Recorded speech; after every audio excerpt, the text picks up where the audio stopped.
नक्सलियों और उग्रवादियों को हथियार और गोला बारूद पहुंचाने वाले एक और गिरोह का पर्दाफाश किया गया है। झारखंड एटीएस ने यह पर्दाफाश किया। इस गिरोह का सरगना बीएसएफ का एक रिटायर्ड कर्मी अरुण कुमार सिंह है और इस गिरोह के कब्जे से भारी मात्रा में हथियार और गोला बारूद भी बरामद किया गया है। रिपोर्ट देखें। झारखंड एटीएस को मिली बड़ी सफलता।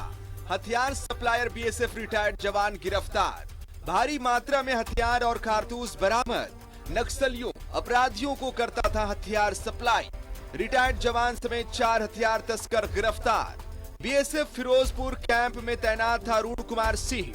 झारखंड एटीएस की टीम ने आईपीएस अधिकारी कुलदीप चौधरी के नेतृत्व में एक और सफलता पाई है।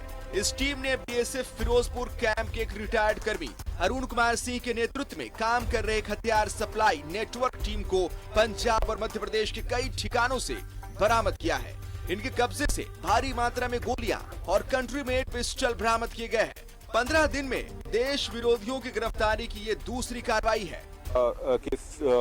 फिरोजपुर पंजाब में जो 116 बटालियन है बीएसएफ की, उस बटालियन के जो कर्मी थे वो इस पूरे नेटवर्क में किंगपिन का काम कर रहे थे।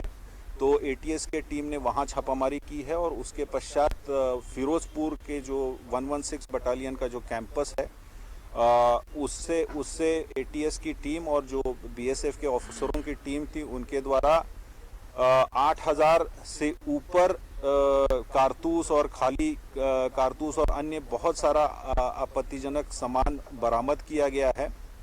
और ये पूरा नेटवर्क अभी भी इसमें एटीएस की कार्रवाई चल रही है।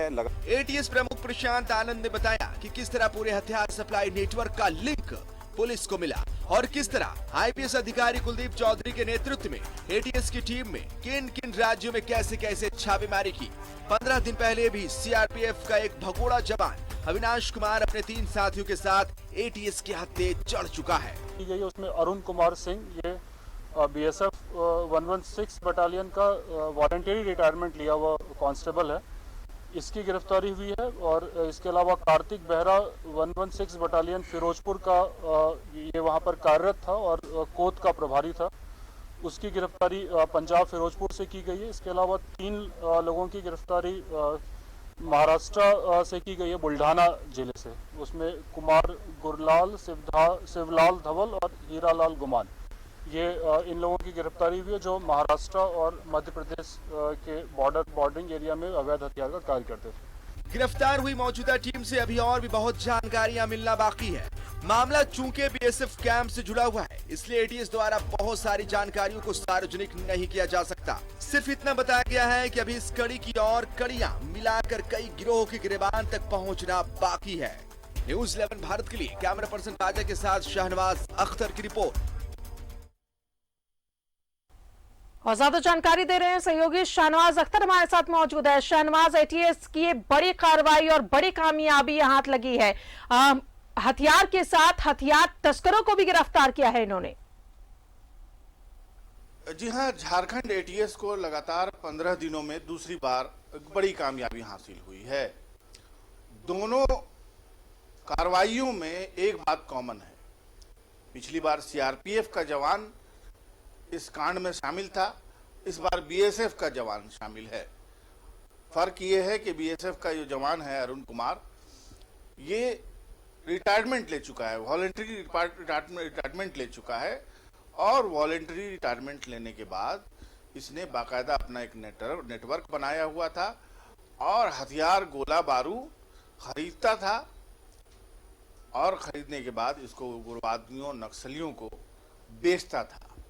इसके साथ कुछ सिविलियन लोग भी शामिल थे जो हथियार खरीद के लाते थे।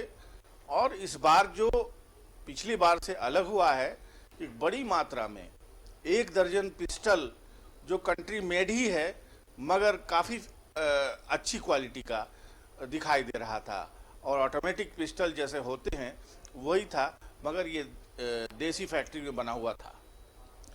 एक बड़ी संख्या में गोलियां भी बरामद की गई हैं और अनऑफिशियली सोर्सेज के मुताबिक उसमें एसएलआर की भी गोलियां हैं, AK-47 की भी गोलियां हैं, 3 पॉइंट जो राइफल होती है वो उसकी गोलियां हैं, हर तरह की गोलियां। ये भी शंका जताई जा रही है कि जो आयुध भंडार है सरकारी जो होता है आर्मी कैंप का या फिर बीएसएफ का या सीआरपीएफ कैंप का, वहां से ही ये गोलियां और हथियार या तो चोरी कराता था या फिर किसी की मिली भगत से उसको गायब करा देता था। बहरहाल इन्वेस्टिगेशन आगे जारी है, इसमें बहुत सारे लोगों की इन्वॉल्वमेंट भी हो सकती है। बिना इन्वॉल्वमेंट के इतना बड़ा नेटवर्क कैसे चला और कैसे अब तक ये हथियार जो सरकारी हथियार है उसकी गोलियां चोरी होती रहीं, गोलियां नक्सलियों तक पहुंचती रहीं, हथियार नक्सलियों तक पहुंचते रहे। अभी बहुत कुछ पकड़ा जाना बाकी है, अभी बहुत सारे चेहरों पे से निकाब हटना बाकी है। बहरहाल झारखंड एटीएस की टीम को बहुत मुबारकबाद कि लगातार 15 दिनों के अंदर ही, पिछली बार सीआरपीएफ का जवान था वो अविनाश कुमार, वो पुलवामा में पोस्टेड था और 4 महीने से एब्सकॉन्डिंग था, ड्यूटी से गायब था और वो यहाँ पर आकर के ये हथियार का अवैध धंधा चला रहा था। और इस बार अरुण कुमार सिंह नाम का एक व्यक्ति, ये बीएसएफ में कार्यरत था, वॉलंटरी रिटायरमेंट इसने ली थी और उसके बाद अवैध धंधा हथियार का चला रहा था। ये दोनों जो अगर वाकई को जोड़ करके देखा जाए तो 9 लोगों की गिरफ्तारी हुई है और बड़ी संख्या में, जैसे मैंने बताया, दर्जनों पिस्टल्स, बड़ी संख्या में गोलियां बरामद की गई हैं। इसके अलावा भी मोबाइल, सिम कार्ड जैसी चीजें होती हैं जो प्रूफ के तौर पर जब्त की जाती हैं। वो क्या है, कुलदीप चौधरी नाम के एक युवा आईपीएस अधिकारी ने एक साथ 4-5 स्टेट में रेड की है और ये जो इतनी गिरफ्तारियां, इतनी जब्ती है, ये सब उन्हीं की टीम की मेहनत का फलाफल है।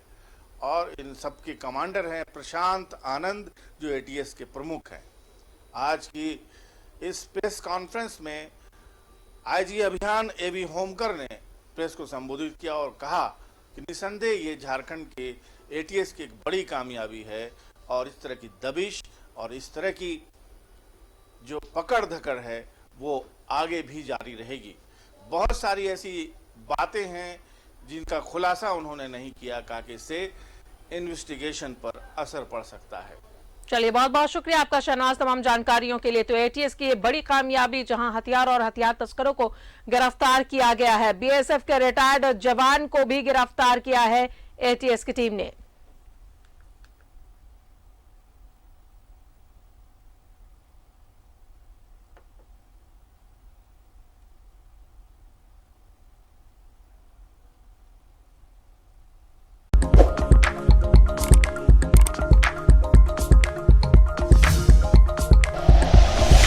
Like and share videos, subscribe करें हमारा चैनल और प्रेस करें बेल आइकॉन। न्यूज़ 11 भारत, सच है तो दिखेगा।